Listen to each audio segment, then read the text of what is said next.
जैसा कि आप सबको विदित है, भारत और पाकिस्तान के संदर्भ में जो हालात पूरे देश में है, उसके चलते गृह मंत्रालय भारत सरकार और राजस्थान सरकार के निर्देशानुसार जगह जगह पर जो अवैध बांग्लादेशी घुसपैठिए हैं उनकी तलाश की जा रही थी।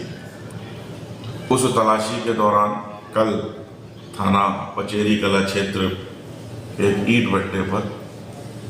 7 अवैध बांग्लादेशी कार्य करते हुए मिले।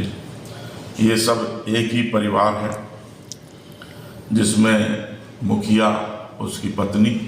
उसके 2 बेटे, एक बेटा और उसकी पत्नी और 2 बच्चे, कुल मिलाकर के ये 7 लोग हैं, जिनको कि उस भट्टे से थाना पचेरी कला पर लाया गया। जो भी निर्देश गृह मंत्रालय और राजस्थान सरकार के हैं, उसके अनुसार उनके बायोमेट्रिक से लेकर के पहचान से लेकर के सारी कार्रवाई पूर्ण की जाएगी। इस संदर्भ में मेरे द्वारा जो हमारा इंटेलिजेंस महकमा है जयपुर में, उसको सूचित किया गया है और उनके निर्देशानुसार जहाँ तक मेरी जानकारी है, अवैध बांग्लादेशी नागरिकों की डिपोर्ट करने की जो कार्रवाई है वो अतिशीघ्र आज सायंकाल तक की जाएगी। अब तक कितने जिले में अभी तक यह पहली कार्रवाई है, जिसमें 7 लोग हमने चिन्हित भी किए और 7 लोगों को हमने दस्तयाब भी कर लिया है, जो हमारे हिरासत में है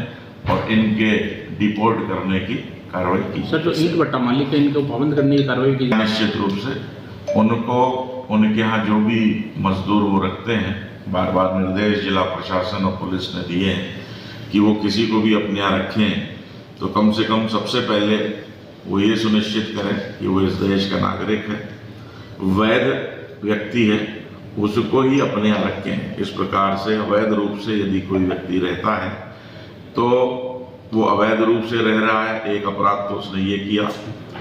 जो व्यक्ति उसको रोजगार में लेता है, संरक्षण देता है, दूसरा अपराध वो करता है, तीसरा ऐसा अवैध व्यक्ति यदि उसके दिमाग में कोई आपराधिक गतिविधि हो और वो कोई अपराध कर ले तो उसको ढूंढना भी मुश्किल है। तो मैं संपूर्ण मीडिया के माध्यम से संपूर्ण झुंझुनू जिले के निवासी जिनके यहाँ जो भी लोग कार्यरत हैं, कृपया वो ये सुनिश्चित करें कि वो इस देश के नागरिक हैं।